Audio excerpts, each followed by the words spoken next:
اگر ایڈم اور ایو دنیا کے پہلے ہیومنز تھے تو ان کے بچوں سے شادی کس نے کی؟ ایک سیکنڈ، تو اس کا مطلب دنیا کے سارے لوگ بھائی بہن ہیں؟ سوال: اگر آدم اور حوا پہلے انسان تھے تو انسانی نسل آگے کیسے بڑھی؟ کیا ان کے بچوں میں بھائی بہن کی آپس میں شادیاں ہوئیں؟ یہ سوال ہر ایتھسٹ اور نان مسلم کے ذہن میں آتا ہے، اور اس کا جواب اسلامی تاریخ میں نہایت ہی واضح ہے۔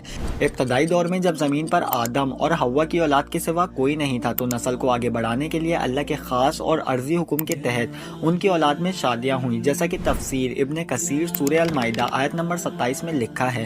اس وقت دنیا کی ابتدائی حالت تھی، اس لیے یوں ہوتا تھا کہ حضرت آدم کے ہاں ایک حمل سے لڑکی لڑکا دو ہوتے تھے، اور پھر دوسرے حمل میں بھی اسی طرح، تو اس حمل کا لڑکا اور دوسرے حمل کی لڑکی، ان دونوں کا نکاح کرا دیا جاتا تھا، اور یہ ایک مجبوری کا قانون تھا، مگر یہ اجازت ہمیشہ کے لیے نہیں تھی۔ جیسے ہی لوگوں کی تعداد بڑھی، اللہ نے اس رشتے میں شادی کو ہمیشہ کے لیے حرام قرار دے دیا، اور اس کا مستقل ریفرنس آج بھی قرآن کریم میں موجود ہے۔ سورہ نساء آیت نمبر 23 میں اللہ تعالیٰ فرماتے ہیں: تم پر حرام کر دی گئیں تمہاری مائیں اور تمہاری بیٹیاں اور تمہاری بہنیں اور تمہاری پھپھیاں اور تمہاری خالائیں اور تمہاری بھتیجیاں اور تمہاری بھانجیاں اور تمہاری وہ مائیں جنہوں نے تمہیں دودھ پلایا۔ مطلب اسلام نے شروعات میں ضرورت کو دیکھا اور بعد میں